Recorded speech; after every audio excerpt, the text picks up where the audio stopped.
Hi, it's Dr. Greg Jantz. Hope and possibility. Wow, we need some hope and we need a lot of possibilities when we're dealing with toxic people in our life. What's a toxic person? Well, there's plenty of them. How do we deal with them? We're going to talk about what is toxic and how to deal with the toxic people in your life right here on Hope and Possibilities. Dr. Gregory Jantz is a best-selling author of over 45 books and the founder of the Center A Place of Hope, voted a top 10 center for depression treatment in the U.S. As the pioneer of whole person care, Dr. Jantz is known as the messenger of hope. Now the nation's expert on anxiety, depression, substance abuse, relationships, trauma, and PTSD, here is Dr. Gregory Jantz. Toxic people. Hi, I'm Dr. Greg Jantz. This is Hope and Possibilities. We do believe there are possibilities. I have been talking in the previous podcast about emotional abuse and what are emotional abusers. And there are plenty of those as well. Toxic people are also likely emotional abusers, okay? But what we want to look at is if you're living, dealing with, working with, or maybe you're even in a position where you're supervising a person who's toxic. There could be any combination of these relationships. We need to have strategies. But first of all, we need to identify what are these toxic people. What do they do? What are their tactics? And I just want to say I have noticed a real increase in angry individuals. I've recently have done some media on road rage in various parts of our country. Road rage is up in all of our major cities. 37 cities, road rage is up. And this is just a sign of the intensity of the anger. And so toxicity or emotional poison will go somewhere. And sometimes it's acted out through rage, through social media, through driving. It will go somewhere. Generally, we reach a tipping point and the volcano goes off. I wrote a little book. Well, it's 100 plus pages. We like books smaller these days. How to deal with toxic people. There's so much going on. It's like, just boil it down. Tell me the facts so I know how to do this, how to deal with toxic people. Here's my tall signs of a toxic person. Okay, number one, telling the truth is probably not top on their list. Truth telling is not a priority. They're going to give you many variations of truth. They're going to give you distortions and deception. So remember, likely a toxic person is manipulating for their own gain, so power and control, and they are going to be a specialist at deception, which is lying, and division and distorting information. So keep that in mind. Sometimes you go, why did I believe him once again? And this is so easy to get entrapped by a toxic person because they are highly skilled at manipulation. They're manipulating to get the power and control. They're toxic because they're not trustworthy. So a toxic person is not trustworthy. Number two, honestly, they lack emotional intelligence. You see, if we're going to be in a healthy relationship, we're truth tellers that without harm, we are trustworthy, we are not letting our emotions drive us or govern us. In other words, up and down emotionally. You never know what you're going to get. So a healthy person has what we're going to call emotion regulation. They're able to maintain emotions in a non-destructive way. Now, not denying emotions, not denying something happens, you get angry, but it's not with self-destruction or destruction of others.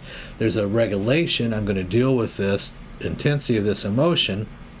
And there's a skill that we teach here at the Center, A Place of Hope, in our DBT program, which is distress tolerance.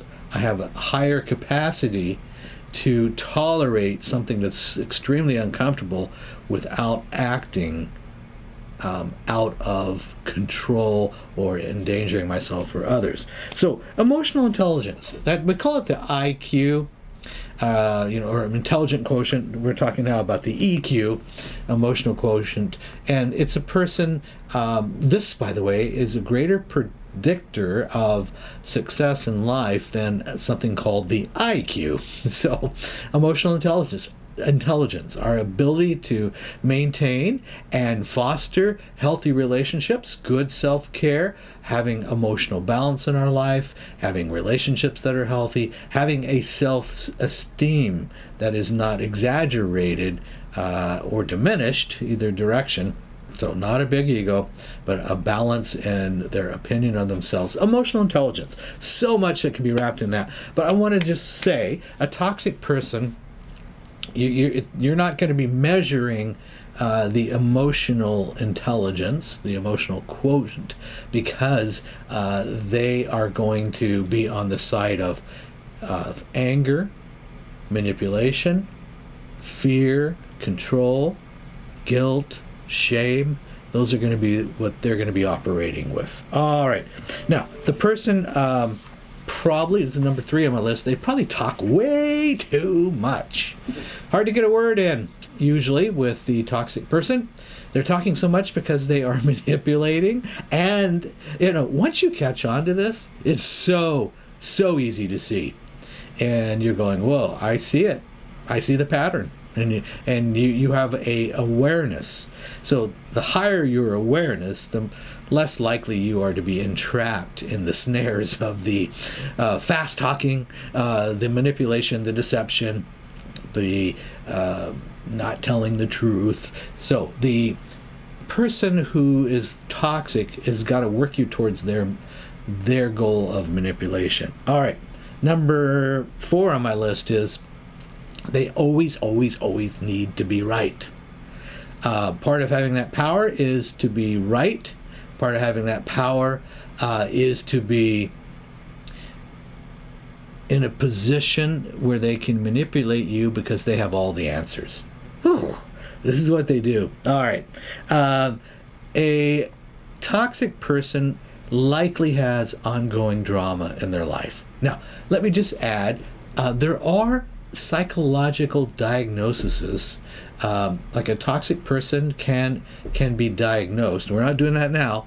We're just talking about this in a generality, but they can be diagnosed with various different diagnoses, depending where they look at it on a continuum. We could have something called borderline personality disorder, narcissistic personality disorder, these types of diagnoses, because those individuals would, by the nature of their diagnosis, be acting in a toxic way. This is not about diagnosing anybody. Sometimes we just learn how to be toxic. This is what we learn. It's what we do. It's like that emotional abuse. Learned how to be emotionally abusive. It's what we do. We don't understand why. Why is this a problem? So that's the blindness of the toxic person. They don't want to give up that need to be right. And a constant drama keeps you in what we're going to call a hyper-vigilant state. A hyper-vigilant state.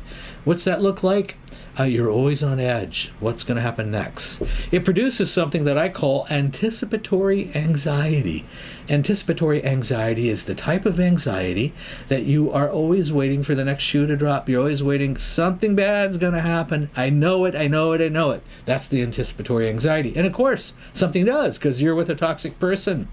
And there's constant drama. Something will happen. All right. We know that a person who's toxic can have a victim mentality.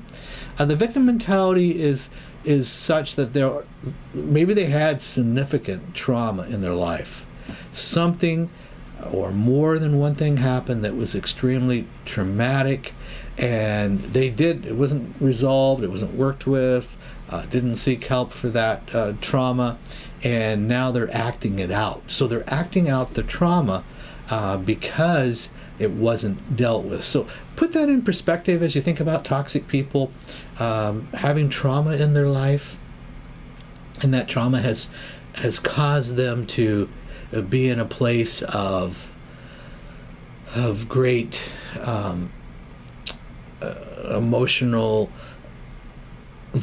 really vulnerability. So they are overcompensating. Everything is overcompensated so they can feel good about themselves, hence the power and control. So they're very much victim of their past, but they're trying to overcompensate in the present for the pain of the past. All right. We know that if you listen to the toxic person, some of the things they say can seem really grandiose. They can be saying things that just go, what? It's almost unbelievable, and it is usually. So be aware, trust that gut, that discernment. When you're listening to a person, I know you want to believe them. You go, okay, yeah, no, that could be true, and you're listening with that filter, going, something doesn't sound right or feel right, but you choose to go, oh, I'm going to believe them. And then later you find out, oh, I got tricked again. So watch for grandioseness, because a toxic person has, and this is really important to remember, they have an exaggerated sense of self-importance. So their ego is out of whack. Exaggerated sense of self-importance. Alrighty. All about power and control. I have a great list. I just went over just a few highlights. Great list of what are some of the traits of the toxic person. And again, not in any way about diagnosing anybody today. I want to acknowledge that this can be, really painful to deal with, because you can get re-injured. So they're injured, they're acting out, and they're re-injuring. So it's kind of that idea where abuse fosters abuse, and the cycle continues to be perpetuated, and that is what we're seeing here. So you can certainly be initially victimized. You're not going to stay in that role by a person who's toxic, but we want to clearly state that you can move beyond that. You can move to a place of great where you're insulated from their tactics, and I really do know that's true. You can be, they're not pleasant, but you're not letting a real moment of personal growth for you will be, you go, I'm not letting them take my personal power. They're not robbing my happiness. They are not taking from me my identity or my worth. I look at them and I can see what's going on, and I'm not absorbing it. I'm not absorbing their toxicity. So we do know that since they always have to be right, your manner and method of dealing with them is not going to ever be argumentative. You're not going to ever, get in a debate with them.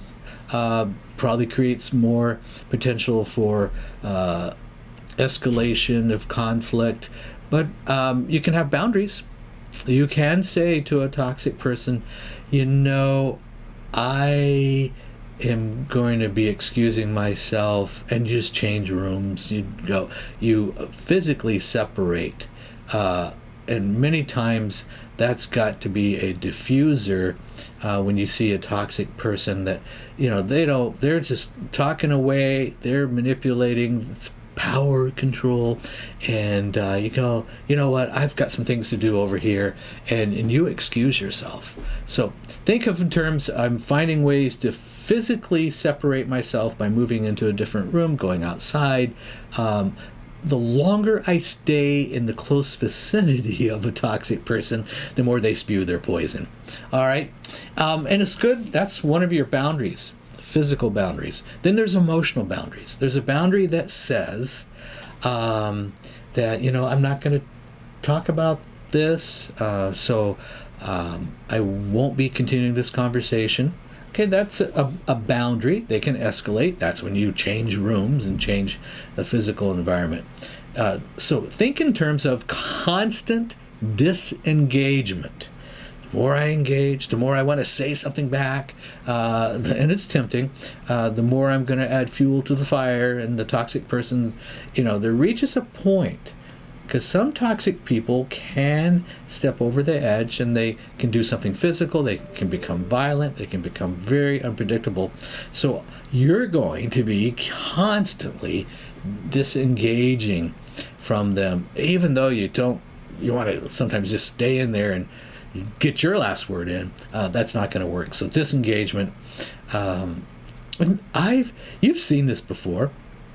You've seen two people maybe in a restaurant, and you see them fighting, and you're hearing it, and it's distracting, and then it gets quiet, and then the next person at the table jumps in and adds fuel to the fire again. That's what I want us to not do. Take a pause. Always think in terms of, I'm going to take a pause, and I'm going to remove myself, physically as well as likely emotionally. There's a time where we need to get some personal help in dealing with a toxic person, because it can be somewhat complex, but really, if you've been living with it for a long time, it can really wear down our emotional being, where you feel like, no, I don't have any emotional intelligence left. I'm worn out. I'm beat up. And you feel weary, and you don't feel good about yourself. And it feels, in one word, it feels very oppressive, and you're living in an oppressive environment. And that's really where we need to reach out, ask for help, come to a place of really an understanding that this is bigger than me, and I need to get help, because it will add to the depression. It will create a sense of anxiety for you, and that anticipatory anxiety can creep in, and you're going to like, oh man, and I'm always living in a hyper-vigilant state.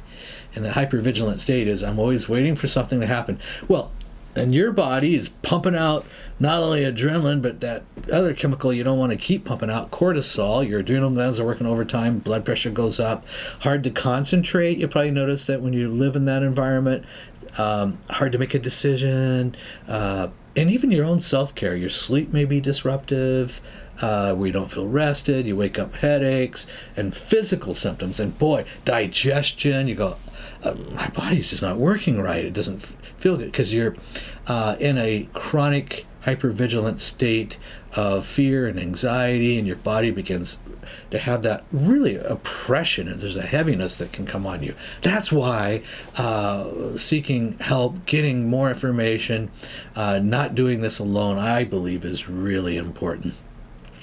So, okay, toxic people. We're going to, in the next Hope and Possibility, we're going to talk more about toxic people and continuation of strategies of dealing with a toxic person. And it causes us to look and go, am I engaging and doing any behaviors that are toxic or harmful to others? So sometimes we need to do a little self-exam and go, okay, where do I need to make adjustments in my life? We don't want to repeat the pattern that the toxic people are repeating.